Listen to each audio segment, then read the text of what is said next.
This episode of Capes and Lunatics is brought to you by Tweaked Audio. Get awesome headphones, go to tweakedaudio.com and use the coupon code Southgate to get 30% off, free shipping, and a lifetime warranty. Or you can get there through the link on our website, southgatemediagroup.com.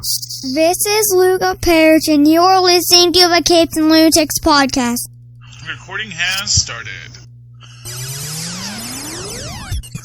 Hello and welcome once again to Superconnectivity. I'm your host, Charlie the Professor Esser, and with me as always is the blue-eyed bomber from the Burger Pits. Philman Perich.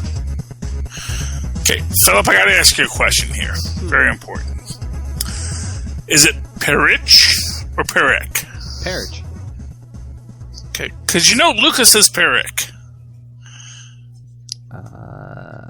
I think This is Luca Perich, and you're listening to the Capes and Lunatics Yeah, podcast. okay, that time it had the TH in it. I don't know.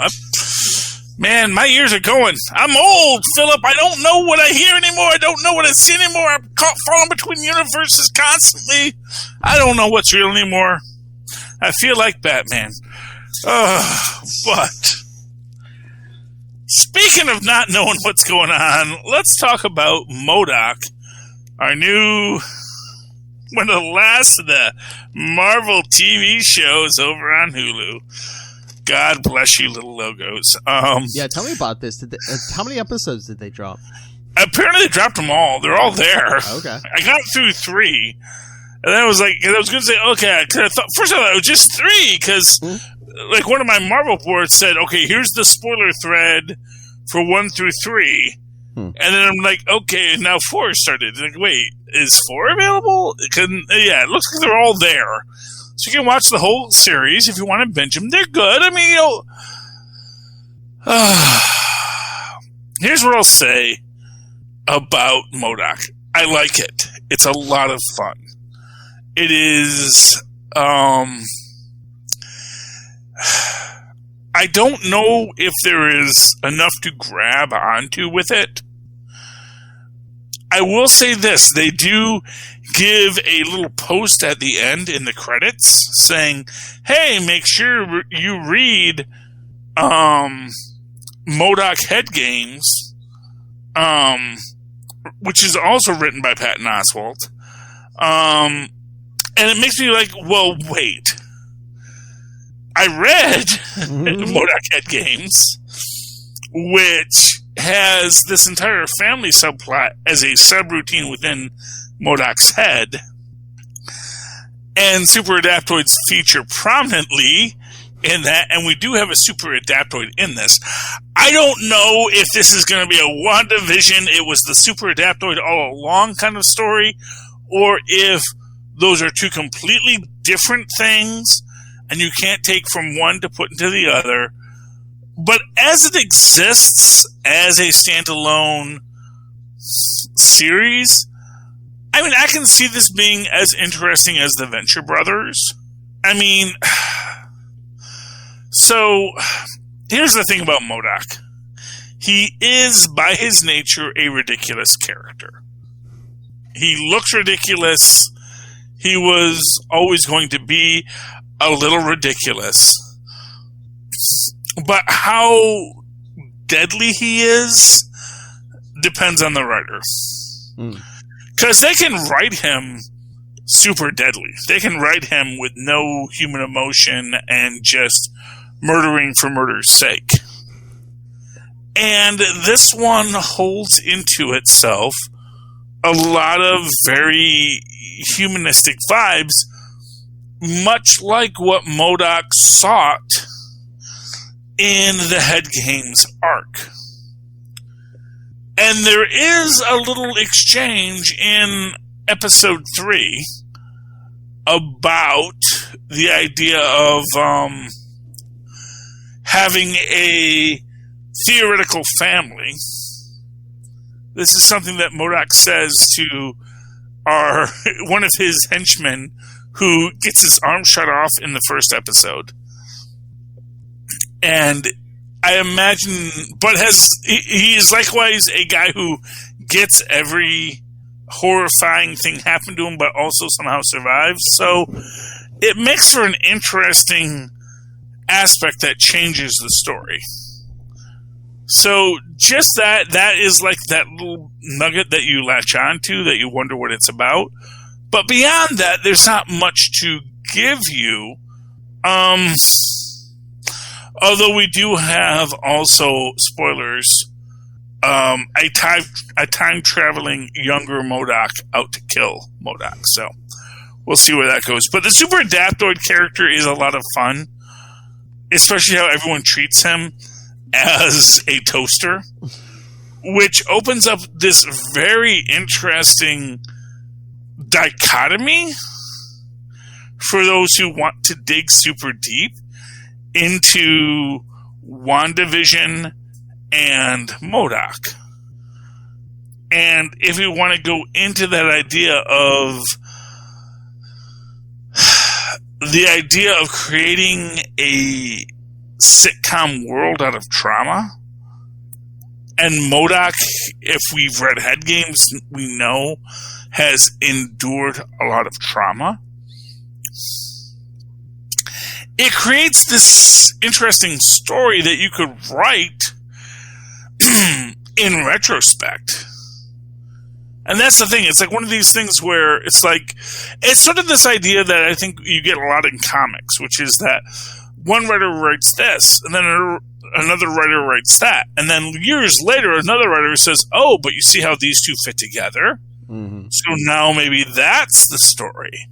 We turn the pieces this way, and now we have another story.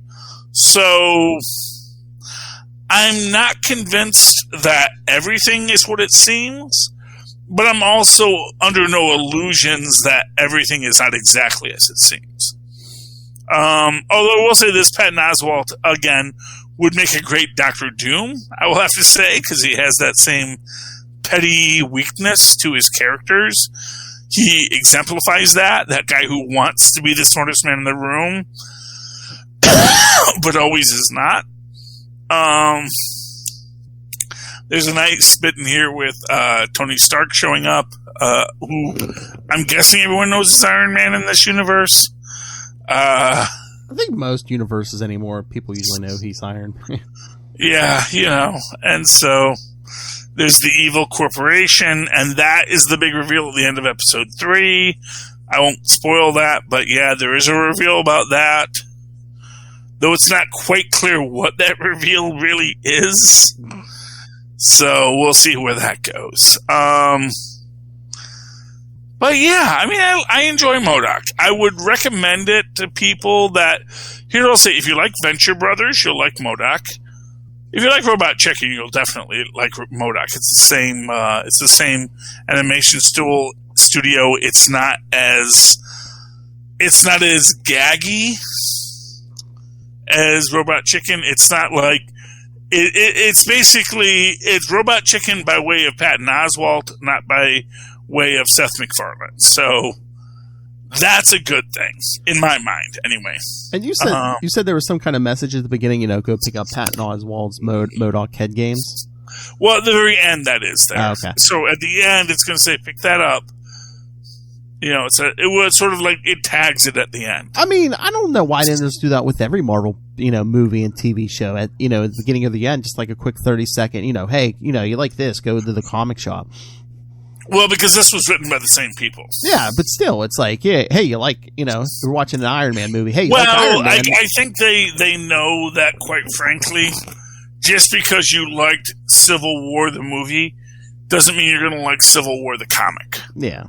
They're two very different storylines. And it's like, here's the thing. If you like the movie, there's no guarantee you'll like the book. No. If you like the book, there's no guarantee you'll like the movie. But I think that it's easier to like the book and then like the movie than like the movie and then like the book. Because I think doing the reverse engineering back to the book is usually a lot more layered and a lot more contextual. That you're just going to feel like all of this stuff that's happening right now is way less interesting than what the actual story is. I mean, I'm not saying you're going to get a tidal wave of sales, but I think you could get a few people more people into the shops, or even if they just that's what they have YouTube for. Yeah, or if they drop into like a Barnes and Noble or something, and for a graphic novel or something. Funny you should mention Barnes & Noble, because there's a line in there about, I have a signing at a Barnes & Noble. I want to get there before they close forever. Because print is dead. As J. Jonah Jameson once said. Oh, gods. You want to just get to the comic books, though? I mean, there's lots of stuff we could talk about. Bad Batch, yada, yada, yada. That whole thing about Rangers of the Frontier in Star Wars that isn't happening because that lady said stupid things, and now no one wants to watch her in movies anymore. I mean, we got plenty of comics we can talk, so yeah, that's fine. Lots of comics. Hey, here's one from a couple weeks ago, Vampire the Masquerade. Lil forgot what vampire book I read. She said American Vampire, which I can never get behind because I actually wrote a book called American Vampire that never got published. And so I was very sad when someone didn't steal my idea, and it's just vampires in America. It's like, well, that's silly. I mean, obviously there are vampires in America. There's all sorts of things about vampires in America. Why are you making a book called American Vampire if it's about just random vampires? But anyway, but there's this whole thing. There's a whole thing. It all deals with the Silver Mortician's Hammer, which I think is a thing. I have no idea. A comic book told me, so I'm going to assume it's real. Probably it's not, but it looks cool, and that's a thing. And yeah, so for those who are reading it who like vampires and Vampire the Masquerade, it's really cool. There's so much lore to deconstruct in all of this. It's a little hard to sort of give you a Cliff Notes version, but I really like it. And it's 2 weeks old, so I would highly recommend, if you're a fan of Vampire the Masquerade, picking up the Vampire the Masquerade comic book by our good folks at the Vault Comics. It really deals with them well. It's set in Minnesota and the Twin Cities of Minneapolis and St. Paul. One thing I want to say, which is weird about it, is there are in this episode it makes this point, but there are 200 vampires in Minneapolis and St. Paul. Now, when I played vampires, the rule was 100,000 people for one vampire in a city. Obviously, they soon realized they couldn't do that mathematically. So now I'm guessing it's closer to 1,000 or 10,000 people in the city for each vampire. So that if you have 200 vampires, you would need to have at least 2 million or 20 million people in a city area. So that is interesting. Next story I want to talk about. I'm going to go through my indie books real quick. Before you move on, that Vampire the Masquerade, what issue number was that? Oh, I dropped it on the floor already. That's okay. That's fine. I'll find it. I think it was 5 or 4 or 6. Okay, I'll find it. Yeah, maybe 8. I'll find it for you in a minute. This is interesting. This is Orville, Digression, Part 1 of 2. So, if you're an Orville fan like I am, this is the tale of the universe in which Mockingbird went back in time and remembered the future and didn't date the captain. And it's really interesting because it is literally just this idea of this woman who remembers the future, how everyone's lives unfolded. It's like, if you are the uber nerd that I am and you are just dying for them to sign the paperwork on the Orville, this is a great filler for you. This is from Dark Horse Comics. And oh my gosh, it is so interesting. It's like going to that Mirror Mirror universe and it is enjoyable.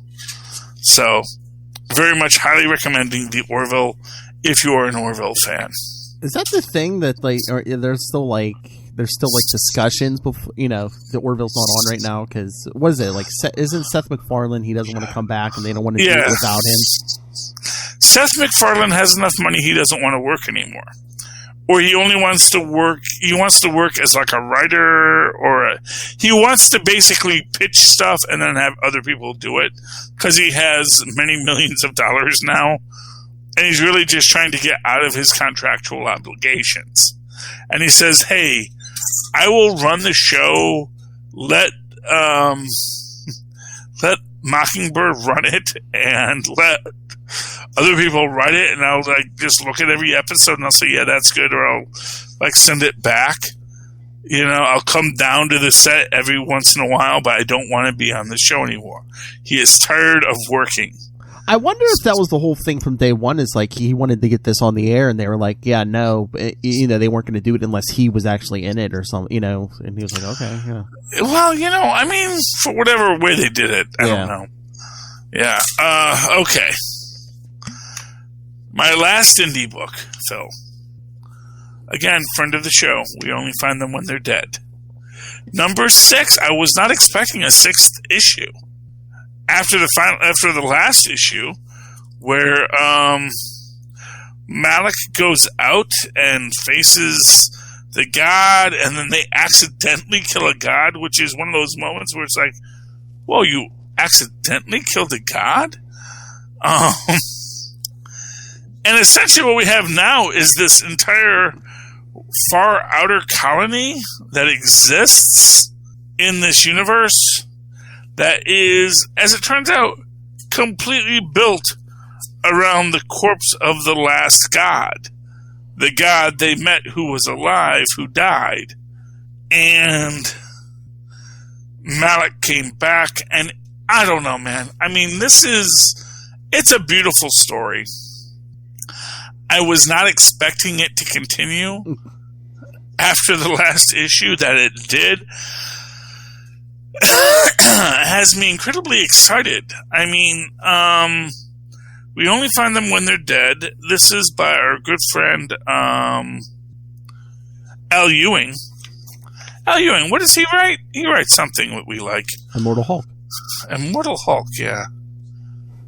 It's weird because I like this way better than Immortal Hulk, because Immortal Hulk has been... It's on its downturn again. But this I like. Well, again, I think most people do better on the stuff they create, from scratch instead of, the pre-created character, Yeah, trying to work within someone else's universe is never easy. Okay, that's my indie books, Phil. Do you have anything you want to talk about before we get to our big stack of Marvels this week? No, that's fine. No. Okay, Philip.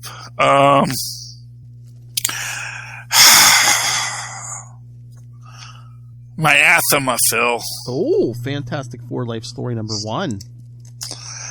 Did they do this with Spider-Man where they just decided, nothing that we ever said before about these characters matters anymore, and we're just going to toss it all out like it didn't ever happened? Yeah, I was thinking about this too. If it goes like Spider-Man did, issue 1 I think is usually the weakest, just because it's like, okay, this is the decade they actually got their powers, so this is probably like the weirdest one. Because, once we get to the next issue, it'll be the 70s, and they've already had their powers like 10 years or more. And I think what they do, since they're doing a Lifetime in a miniseries, they try to be like, okay, maybe the people are kind of petty or they're kind of weird in the beginning, but then they come together and they grow together by the end. Yeah. And I get what you're saying, but here's the problem. Let me count the pages. 1, 2, 3, 4. Page 4 of story. Panel 1, 2, 3, 4, 5. Reed Richards is clearly on the phone with someone who he tells, hey, yeah, you know the Rocket better than anyone. I wish you could be on the flight team. Cool. I assume he's talking to Ben Grimm. Then, yada, yada, yada. Ricardo's mad at him, yada, yada, yada. They say, hey, do you know a pilot we could get? Fudging Johnny Storm says, I know a pilot? And then we get to Ben Grimm? Yeah, that's weird. It's like... It makes literally no sense! Why do we erase the Reed and Ben friendship? And if anybody... I mean, okay, if you want to erase that, okay, but it's like, how does 16-year-old Johnny Storm know Ben Grimm?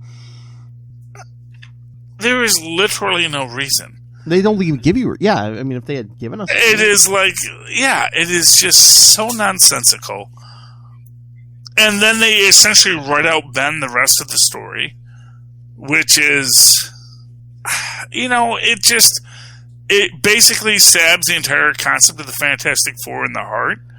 I mean, obviously I'll read episode 2, but it's really disappointing. When you cut into the actual fabric of the story and say, no, we're just going to trank it. We'll trank it. We'll just say, maybe that guy knew him. I don't know. That makes sense for me. It's disrespecting the story. It's disrespecting what came before. And it's hurtful to me as a fan of these characters. And I mean, you kind of saw it coming. It's like, okay, so Reed has to keep poking, and that's what draws Galactus to Earth, or is going to draw Galactus to Earth. Which doesn't even make sense. Honestly, nothing about that makes sense. I mean, the idea that, cosmic rays made me see Galactus, and now I'm going to try and see what that was. And I mean, it's kind of cool that we get Ricardo Jones as a character. Mm-hmm. Now I'm wondering if his son wound up in an orphanage at some point and eventually ran out onto a atomic testing range.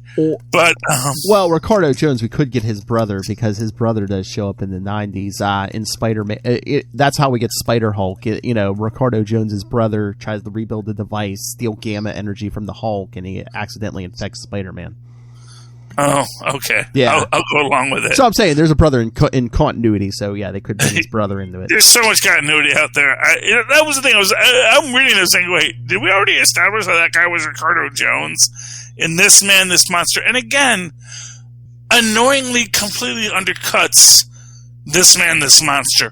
One of the most classic early Fantastic Four. One of the earliest Stan Jack stories. Yeah, like takes the heart out of it. Yeah. Yeah, and that's the thing, is it just really feels like it eviscerates the heart out of every character.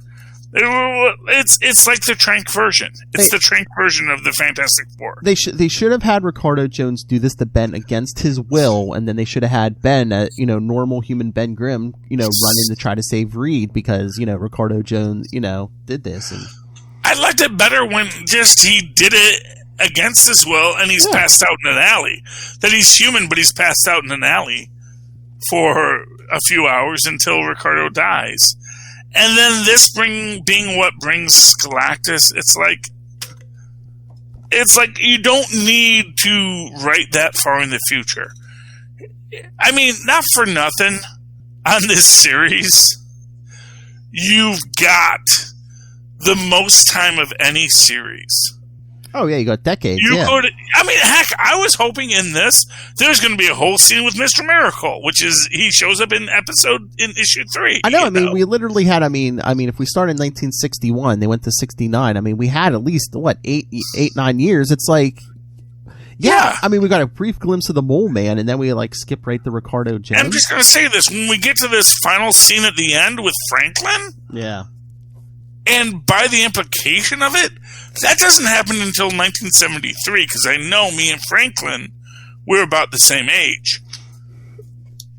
So it was a real disappointment. As a story, it's a good story. I'm not going to say it's not a good story. But I'm going to say, it's like, if you're a Fantastic Four fan, this is a better written Josh Trank's Fantastic Four. Is what it is. That's what I was going to say. It's a good story if it wasn't a Fantastic Four story. If this was like four strangers we had never met before. Yeah. And like I said, the whole Johnny knowing Ben thing is weird. Yeah, they just seem like they're right, and then they're writing Johnny as like he's like this like. And who is Reed Ne'er-do-well. talking to in the previous scene? Is that going to be Doom? I hope to heck it's not. Honestly, if that's Doom he's talking to, it's just stupid.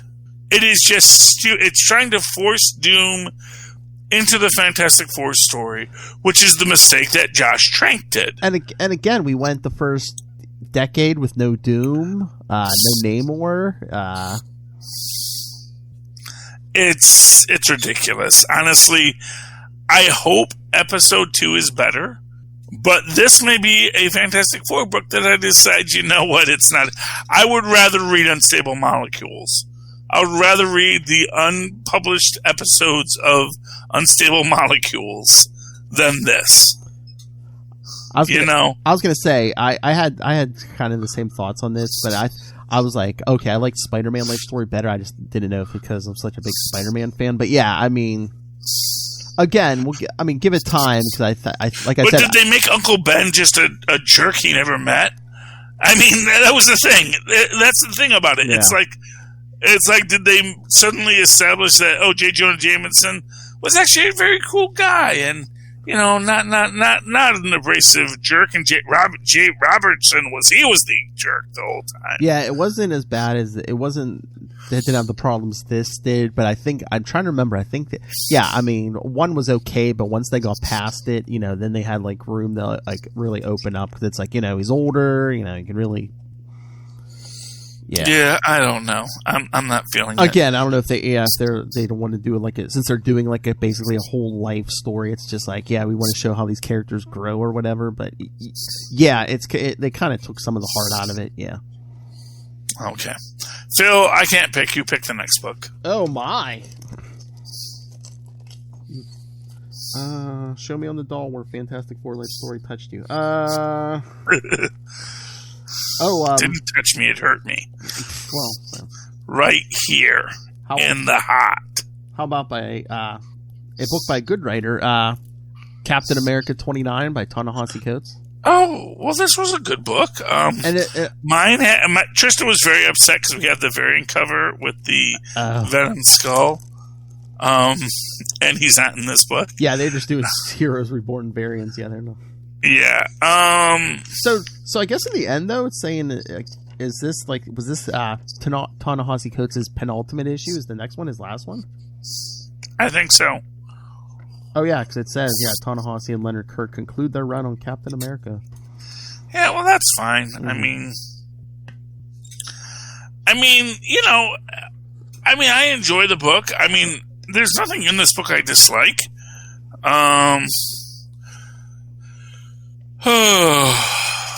You know, we have Sin now gaining weird magical powers from evil. What was that, the Lucans? Well, I mean, the implication is that when she was Mother Superior, she always had the powers.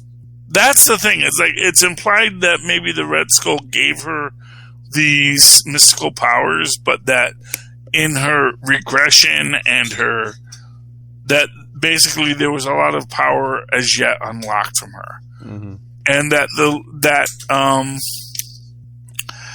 with Lucan sacrificing herself, which I assume is going to eventually remove Peggy Carter from that story. It's to get Sin to her perspective as Mother Superior. Mm-hmm. So she gets to be Mother Superior and gets to step outside of where she has been as a character.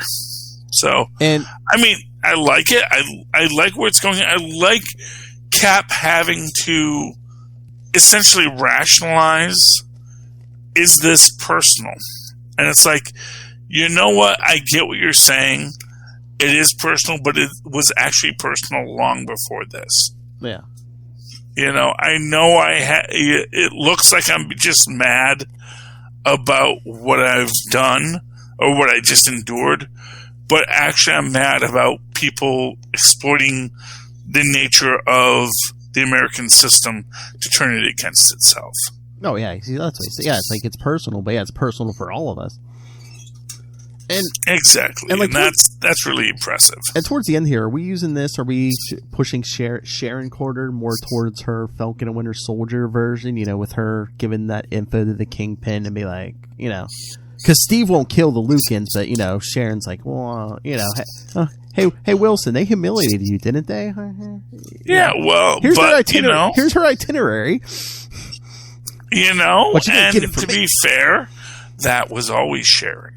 Yeah, but I really think it seems like they're pushing it they're pushing her a little more. But, and I get what you're saying. I'm not saying you're wrong. I'm just saying that, yeah, exactly. It was more subtle before. Now it's not so subtle. Well, no, I think before this, it has always been that Steve doesn't want to know. Yeah. And that is essentially the way people treat Steve.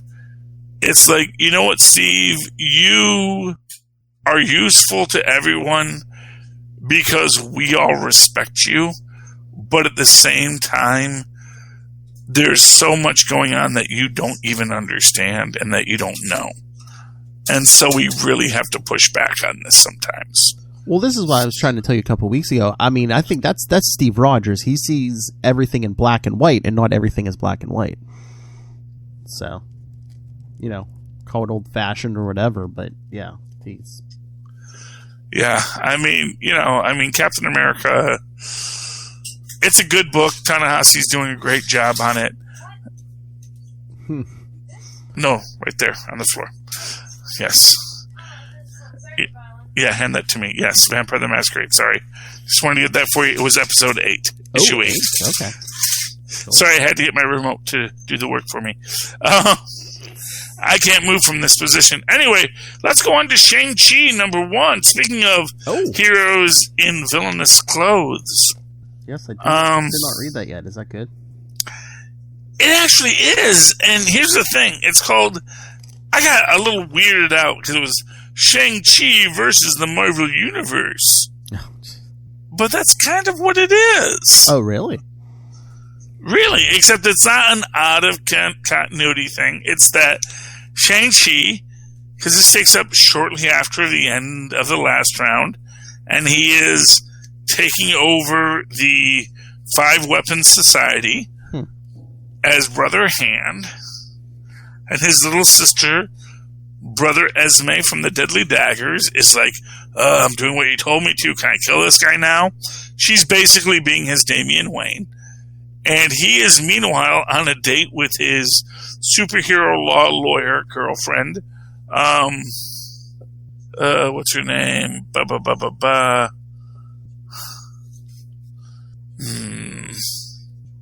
I'm missing her name all of a sudden. But anyway. Well, we get to this. So he winds up meeting up with Spider-Man.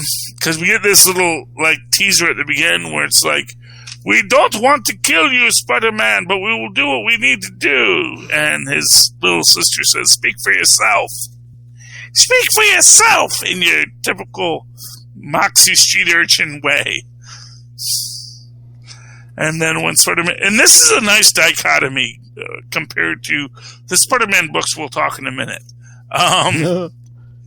Because in this, Shang-Chi is like, hey, I don't want to tell Spider-Man about how I'm actually the head of a secret criminal organization called the 5-Weapon Society, yada, yada, yada. And it's interesting in comparison to what we see in Giant-Sized Spider-Man and Spider-Man this week, because it is sort of, in this we see Spider-Man get infected by some Yeti root and then get cured from it by them taking the Yeti root off of him. And he's like, so, are you a hero? Are you still one of us? And it's kind of lousy of Spider-Man to say that, although it's not without its precedent, because it is this idea that,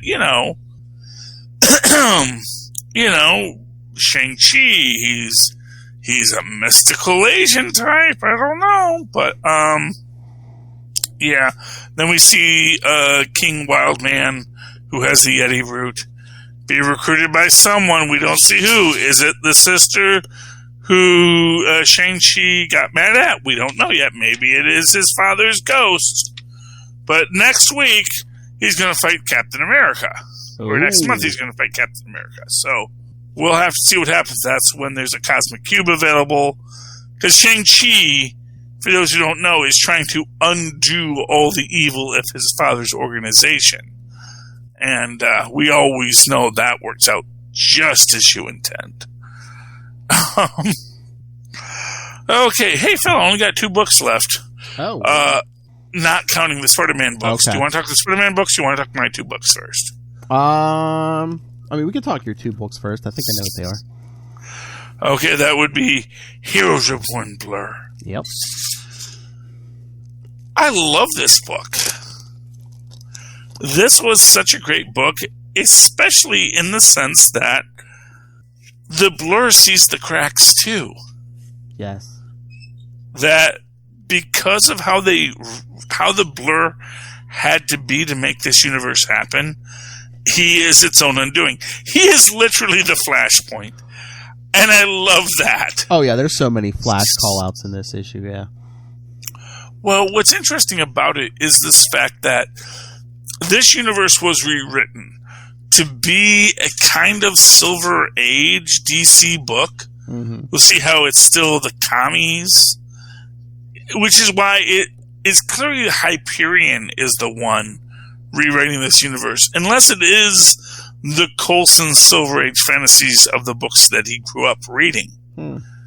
You know, who is the person who sold their soul? That's the question. Yeah. And can a android have a soul?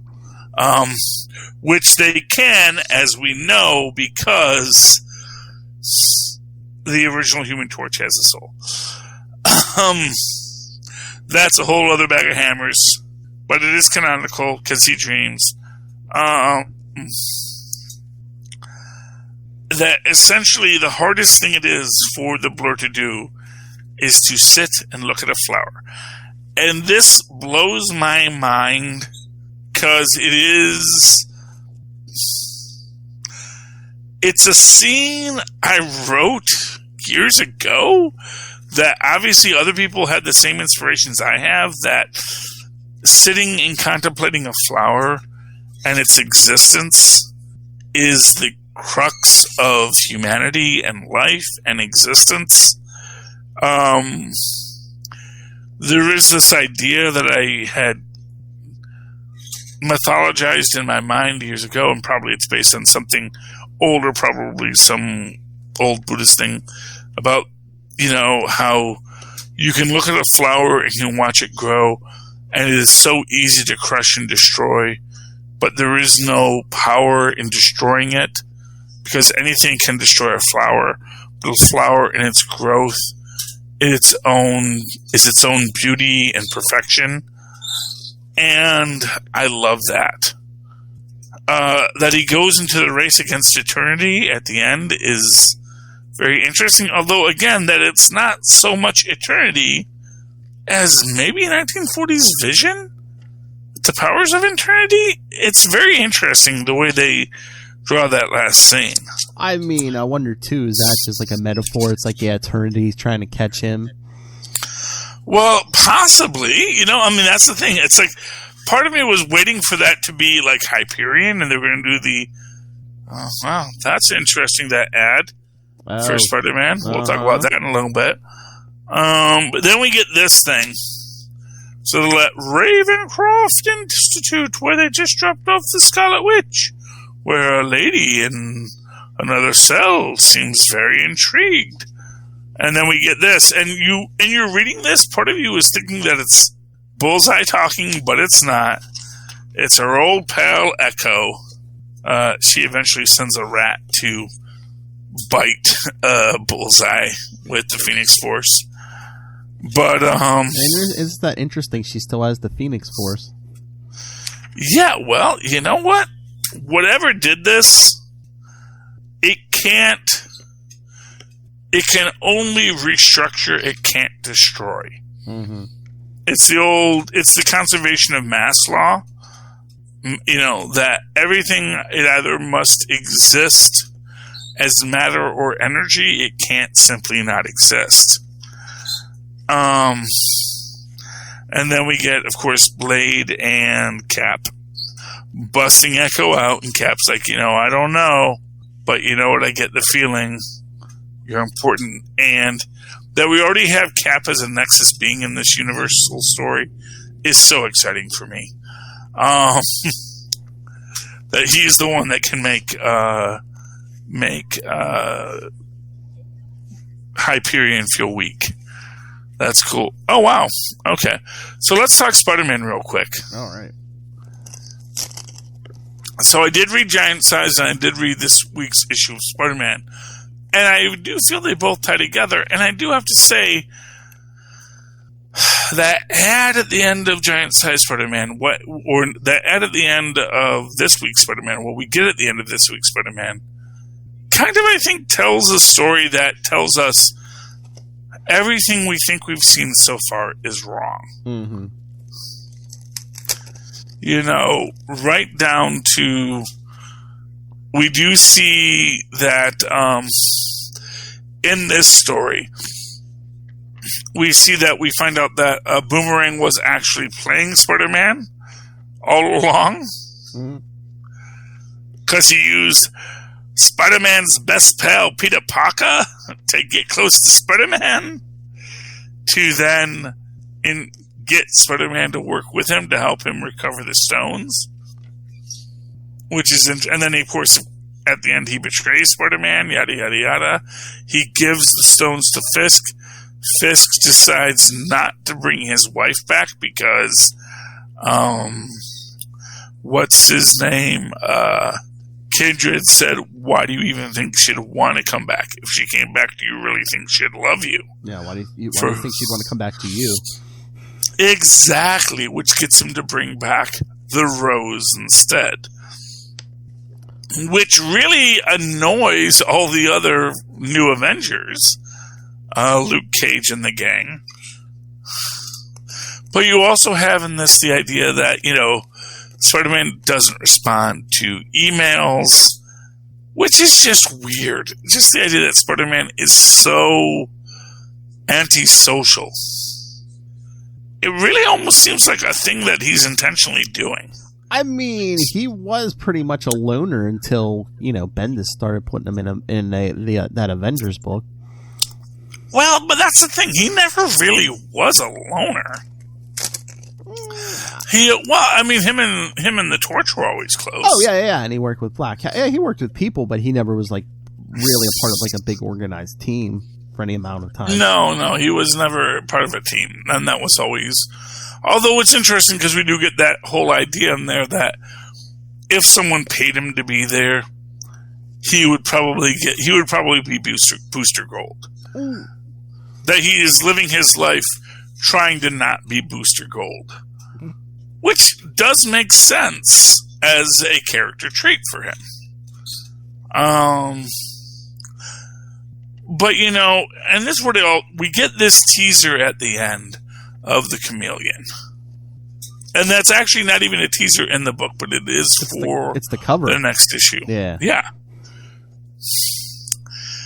And I don't remember his name now, but the guy that I was thinking was Kindred all along, I'm starting to wonder if they're going to reveal something along those lines.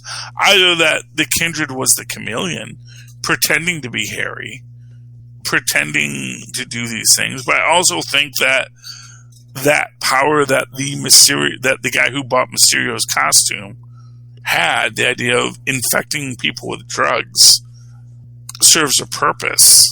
And it's like, because again, like I said, there's nothing about Kindred that can't be explained with either psychotropic drugs or basic robotics in this universe. Well, that's what I was thinking. Yeah, because just look at Kindred. I mean, look at those tentacle things. I mean, look, what's he got? 4 of them. I mean, you could just fancy dress up some Otto Octavius arms and get that effect.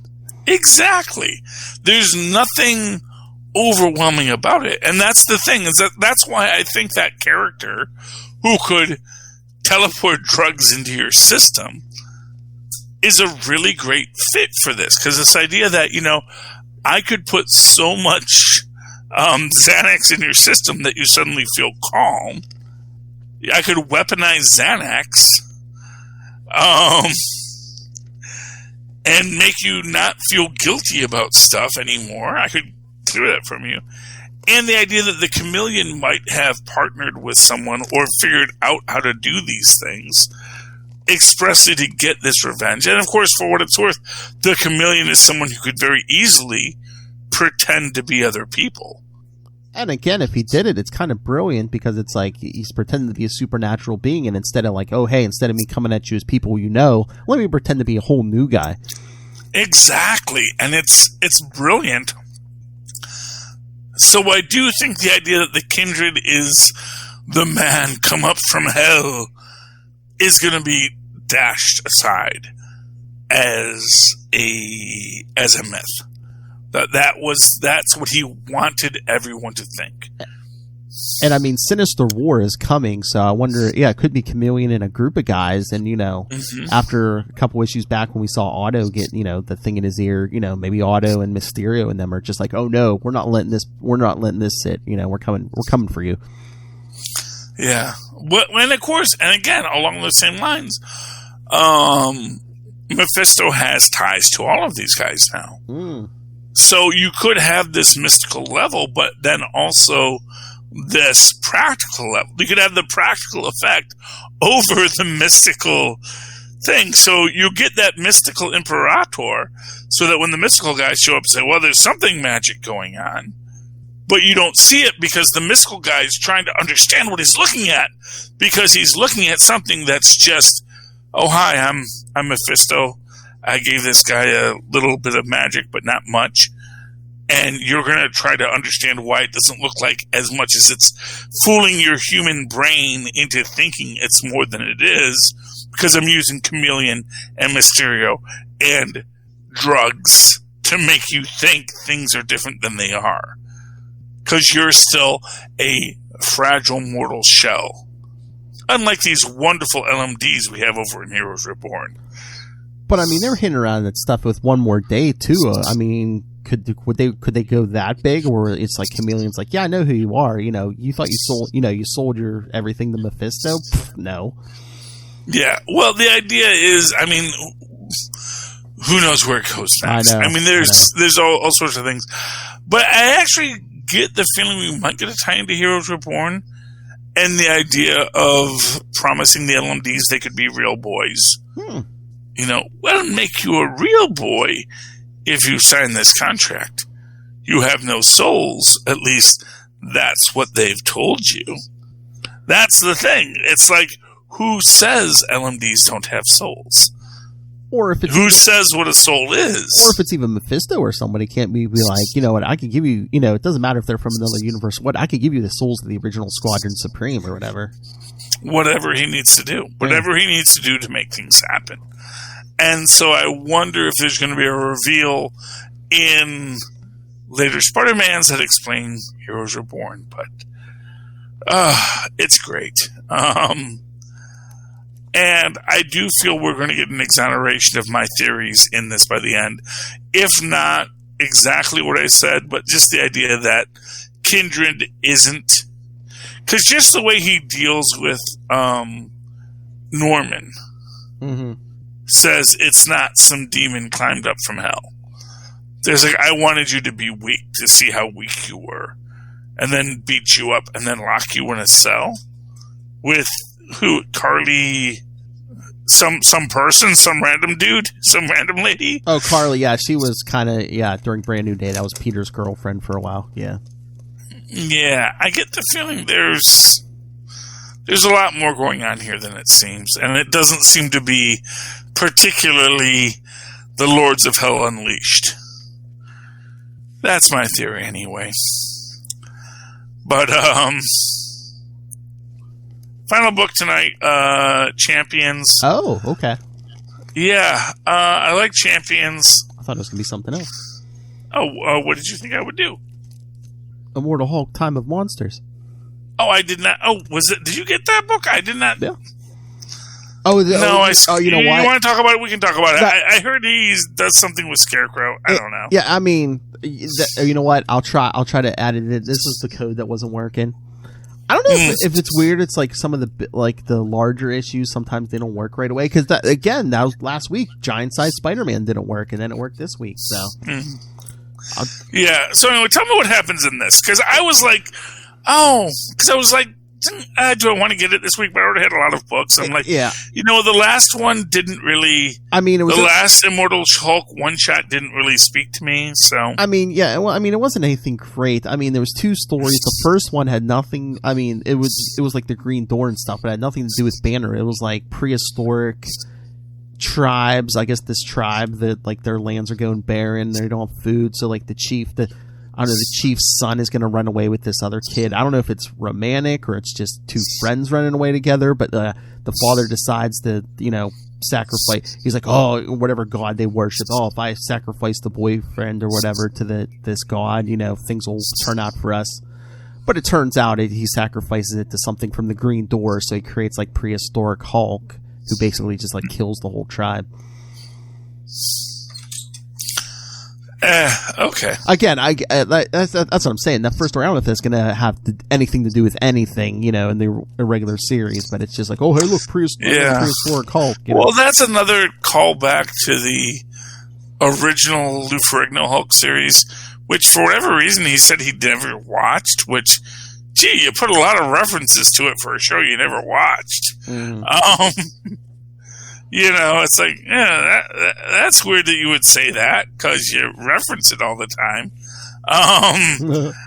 Because they did a whole, the prehistoric Hulk. And that when it was like, oh, the meteor falls and that gives the gamma radiation and that causes this person to be a Hulk. But then they reversed the situation as well. And that becomes, that was the one with the lady who played Samantha on Sex and the City. She's in that as a Native American woman, Ms. Dr. Whitecloud, except she goes by Dr. White. So it was weird. It was a weird little tie-in to Kimmy Schmidt years later, but anyway, but the second story, it's just like, I don't know when it takes place, but Banner goes to this small little movie theater in Kansas, and I guess I don't know what's going on. I didn't think Scarecrow had like powers, but he's basically just like, it almost looks like he's feeding off the fears of all these people in this movie theater. Like he's projecting their fears up onto the movie screen. I'm like, again, no explanation how he's doing this. I didn't think he had these powers, but then he literally basically, I guess he like scares Banner to death. And again, well, it's more Immortal Hulk, so guess what happens? Yeah. The Hulk. Yeah. Well, yeah. I mean, the Scarecrow's interesting in what people have done with him over the years. Yeah. Because there is actually an entire. Marvel and DC both have their own Scarecrow. Yeah. Well, yeah, but it was an interesting thing when I think Gwenpool fights Scarecrow. Or maybe Deadpool fights Scarecrow, where you have the little Deadpool trading cards. Oh, yeah. As it turns out, this one does have fear manipulation powers now. We don't know why, but he has them.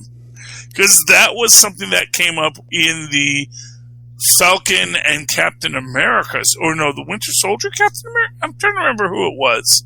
Was it Falcon and Captain America, or when Sam Wilson was Captain America, when he first became Captain America, and they teamed him up with either Falcon or Winter Soldier, the new Falcon. Yeah. And they dealt with the Scarecrow in that one, where suddenly he had fear powers. Yeah, I think they probably felt the need to give him powers, because before, wasn't he just like a guy in a costume? He was like, oh, look, I'm scary. Just a guy in a rubber mask. He was a Scooby-Doo villain. Exactly. Which honestly are the best villains, quite frankly. Yeah, but in a world of superpowers, I mean, you're not getting far with that shtick, Yeah. Anyway, as it is. But yeah, once I can get the code in, I'll put the code in. But yeah, if you don't, he kills that character for reasons, because just to show how bad the Hulk is. What kills the Scarecrow?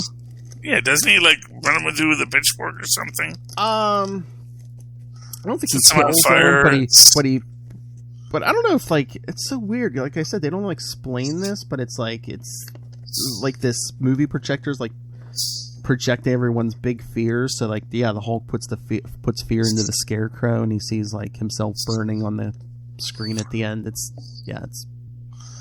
Yeah, I don't know. It's weird. I mean, we'll just chalk Scarecrow up to one of those weird characters who will show up occasionally when writers remember that they had them. I don't know. I'm sorry, people, but I just felt like this was like the weakest of the Hulk, the Immortal Hulk specials. It just seemed more of a money grab than any of them. Given how weak the first one was, that tells me it's pretty weak. Yeah, that's what I said. 2 stories. The first one has nothing to do with like Banner or like the Marvel Universe in general, pretty much. So let's talk Champions, because hey, now Champions looks good by comparison. There's a great bit in here about because it opens up neatly with them playing a little Fortnite game. You know, where Riri's the only non-flyer in the group because they're playing this game where they fight Fin Fang Foom, escape from Monster Island, yada yada yada. Lots of fun, but then Snowbird comes in to be all mad at Alexander Nova for being part of a Roxxon intern. Then we get the whole heist storyline here where they worked hard to get Alex and Miles in as Roxxon interns.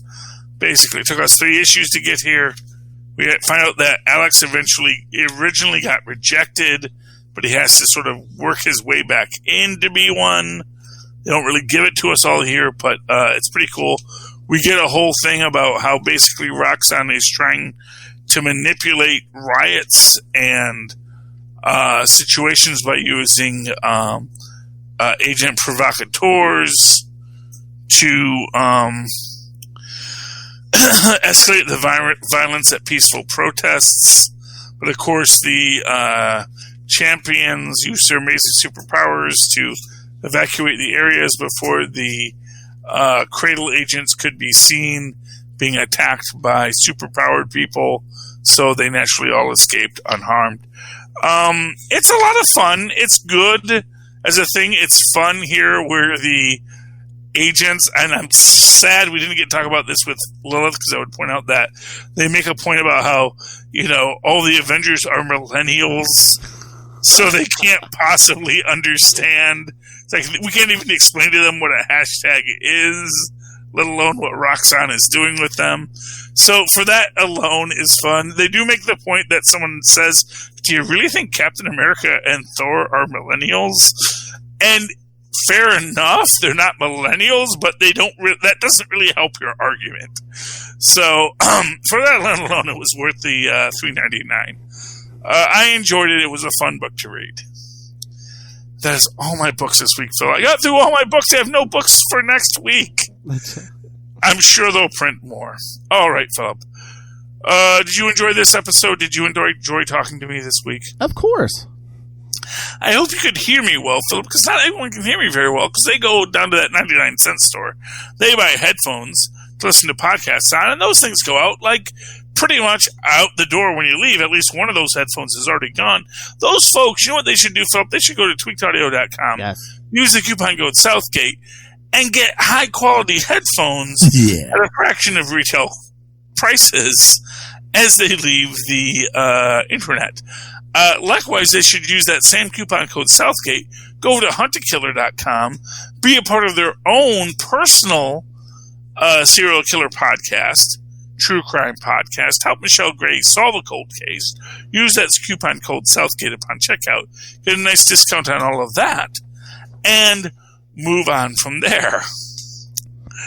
And if none of that interests them, or if it does interest them, but they still want more, they can always go down to our show notes, click on the Amazon link, go to Amazon.com, buy anything they want, and while they're there, check out Pod Life, the book written by the Southgate podcasting community, which they might enjoy.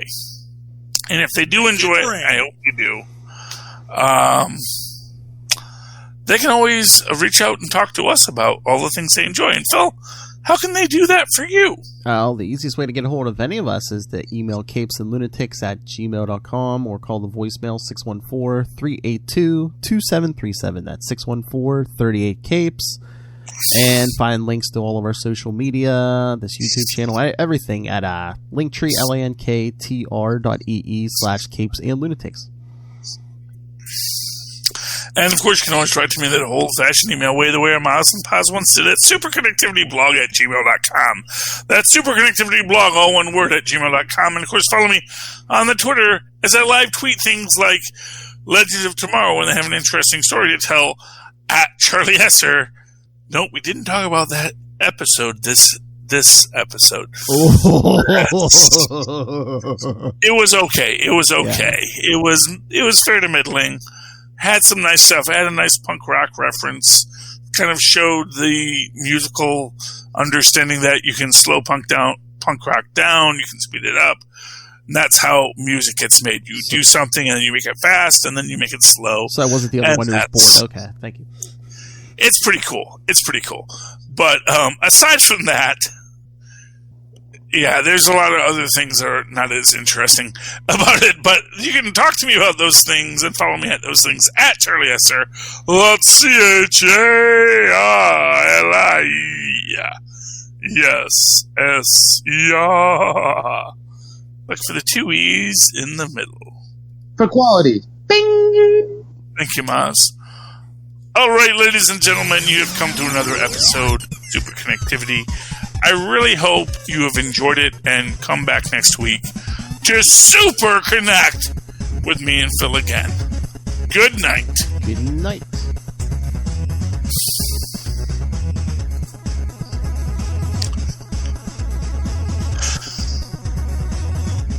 Wow, took you around the Marvel Universe, kid.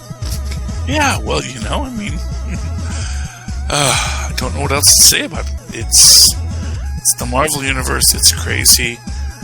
And, man, I do love it. I do love everything we read in these comics because they're good things to read.